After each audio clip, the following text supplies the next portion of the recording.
আমার আব্বু আমার সাথে মিষ্টি মিষ্টি কথা বলতে শুরু করলেন, ভালোবাসা ভরা কথা বলতে লাগলেন। তারপর হঠাৎ করেই তিনি সেই কথা বলে ফেললেন যা আমি জানতে চাইছিলাম।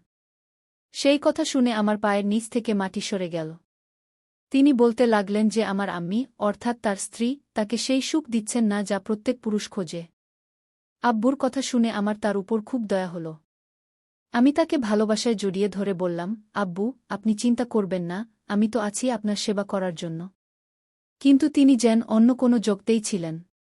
এতটা শোনার পর আমার আব্বু আর থাকতে পারলেন না এবং উপরে থেকে কয়েক দিনের ক্ষুধার্ত তিনি নিজেকে নিয়ন্ত্রণ করতে পারলেন না। এবং তারপর আমার না মানা সত্ত্বেও। বন্ধুরা, আপনাদের আবারও স্বাগতম আমাদের আজকের মনোমুগ্ধকর গল্পে। আমাদের আজকের গল্পটি আমার এবং আমার আব্বুজির সত্যিকারের গল্প। বন্ধুরা, আমার নাম জোয়া এবং আমরা পাঞ্জাবে থাকি। আমাদের বাড়িতে ৫ জন থাকি, আমার আম্মি, আব্বু এবং আমার দাদা দাদি। আমি আমার আম্মি আব্বুর একমাত্র মেয়ে, তাই তারা আমাকে খুব আদরযত্নে বড় করেছেন। আমার বয়স এখন ১৮ বছর এবং যখন আমার বয়স ১৬ বছর ছিল তখন আমার আব্বু আমার সাথে। আমার আব্বু দেখতে খুব সুন্দর, তার বয়স এখন ৫৫ বছর, কিন্তু তিনি দেখতে ঠিক ৩০ বছরের ছেলের মতো। আমার আম্মির বয়স ৪০ বছর, তিনি দেখতে খুবই সুন্দর, কিন্তু তার চিন্তাভাবনা পুরনো ধাঁচের। তিনি একজন সাধারণ ও সরল মহিলা, যিনি তার বেশিরভাগ সময় রান্নাঘর এবং ইবাদতে কাটিয়ে দিতেন। তিনি দাদা-দাদির, অর্থাৎ তার শ্বশুর-শাশুড়ির খুব সেবা করতেন এবং আব্বুকে একদমই সময় দিতে পারতেন না। আপনাদের জানাই যে আমার আব্বুর নিজের ব্যবসা ছিল। আমরা খুব ধনী না হলেও আল্লাহর দেওয়া সব কিছুই ছিল। আমাদের বাড়িতে সব সুখ-সুবিধা ছিল এবং আমাদের কোনো কিছুর অভাব ছিল না। যাই হোক, এই ঘটনা তখনকার, যখন আমি ১০ম শ্রেণীতে পড়তাম এবং আমার বয়স ছিল ১৬ বছর। কিন্তু আমি দেখতে ঠিক ২০ বছরের মতো লাগতাম, কারণ আমার শরীর ভর্তি ছিল এবং আমার গাল ফোলা ফোলা ছিল।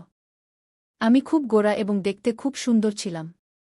সবাই আমাকে বন্ধু বানাতে চাইত, কিন্তু আমি কারো সাথে কথা বলতাম না। এক রাতের কথা, যখন আমরা সবাই খাবার খেয়ে নিজ নিজ রুমে ঘুমাতে গেলাম। আমিও আমার রুমে ঘুমাতে গেলাম, কিন্তু আমার ঘুম আসছিল না, তাই আমি বিছানায় শুয়ে ঘুমানোর চেষ্টা করছিলাম।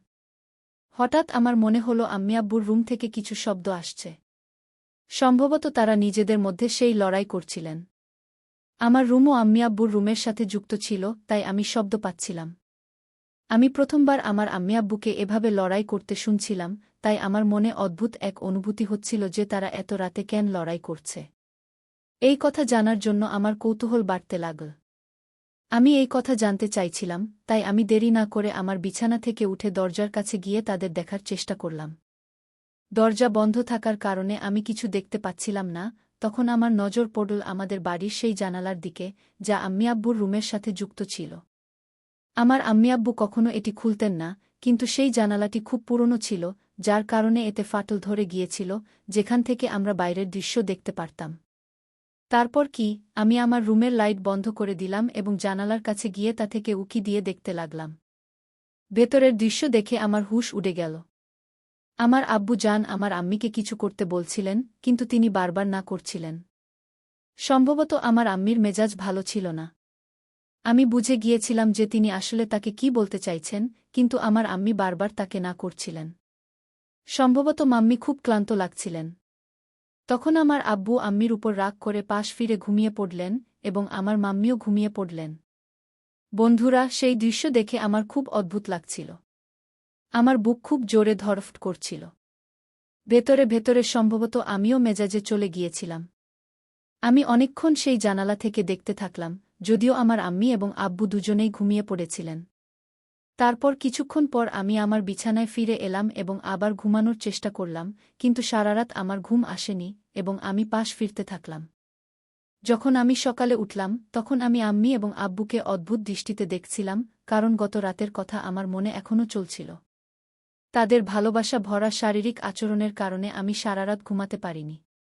আমার আম্মি আমাকে এভাবে তাকিয়ে থাকতে দেখে আমাকে জিজ্ঞেস করলেন, কি হয়েছে জোয়া, কিছু হয়েছে? আমি বললাম, না আম্মিকে, আজ আমার শরীর ভাল লাগছে না, তাই আমি আজ স্কুলে যেতে পারব না। তারা বলল, কোনো সমস্যা নেই, আজ তুমি বিশ্রাম করো, কাল থেকে স্কুলে যেও। আমরা সবাই নাস্তা করলাম, তারপর আব্বু নাস্তা করে টিফিন নিয়ে অফিসে চলে গেলেন। আমার দাদা দাদি দুপুরে খাবার খেতেন। আমার আম্মি আমার নাস্তা বের করে বললেন, নাও, খেয়ে তুমিও বিশ্রাম করো। আমি খাবার খেয়ে আমার রুমে গিয়ে বিশ্রাম করতে লাগলাম।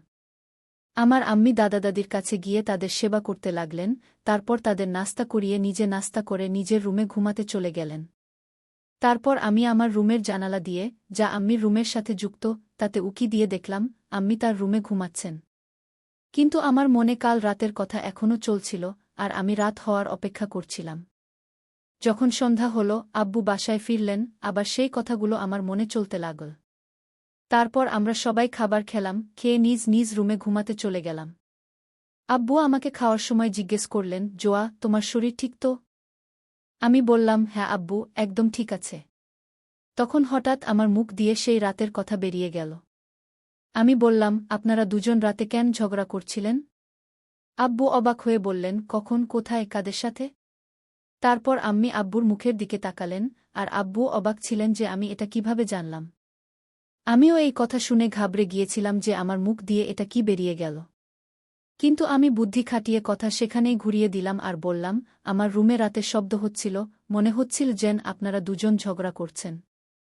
তখন আব্বু বললেন, ওহ না, সেটা তেমন কিছু নয়।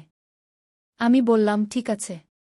তারপর আমি আমার রুমে ঘুমাতে চলে গেলাম, আর আম্মি আব্বুও তাদের রুমে ঘুমাতে চলে গেলেন। তখন আব্বু আম্মিকে বলতে লাগলেন, তাই তো আমি বলি, কম চিৎকার করো, তোমার কিছুই বোঝার নেই। বাসায় আমাদের মেয়েও থাকে, সে এখন বড় হয়ে গেছে, আমাদের সতর্ক থাকা উচিত আর তারও খেয়াল রাখা উচিত। আম্মি বললেন, হ্যাঁ, আপনি ঠিক বলছেন। আম্মি কালকের জন্য বলতে লাগলেন, তারপর আব্বু আবার কালকের কথা নিয়ে জিদ করতে লাগলেন। আম্মি আবার সেই একই নাটক শুরু করে দিলেন আর মানা করতে লাগলেন। তখন আবার সেই সব হতে লাগল, আর শব্দ আমার রুমে আসতে লাগল। এখন আমার রাতে ঘুম আসছিল না, তাই আমি ভাবলাম, আজ আমি এই জানালা দিয়ে দেখব, আমার আব্বু কি নিয়ে আম্মির সাথে ঝগড়া করেন। যখন শব্দ আসা শুরু হল, আমি জানালা দিয়ে উকি দিয়ে দেখতে লাগলাম।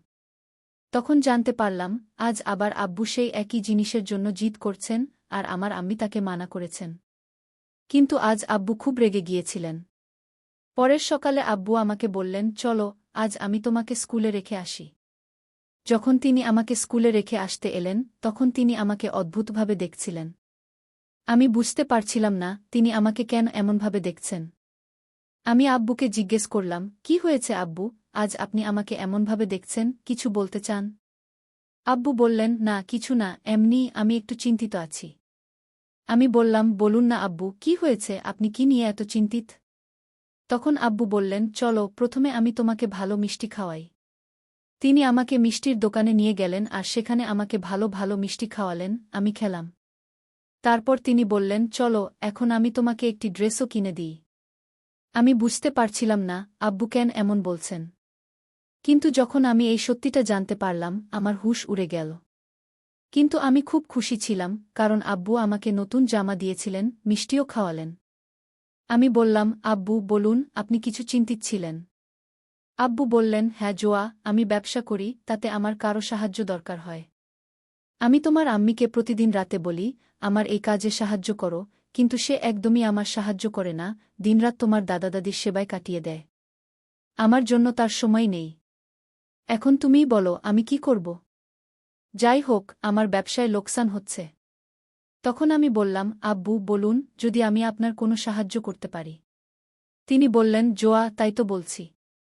আমার আব্বু যে ব্যবসা করতেন, তাতে সস্তার জিনিস একপাশে আর দামি জিনিস একপাশে রাখতে হতো।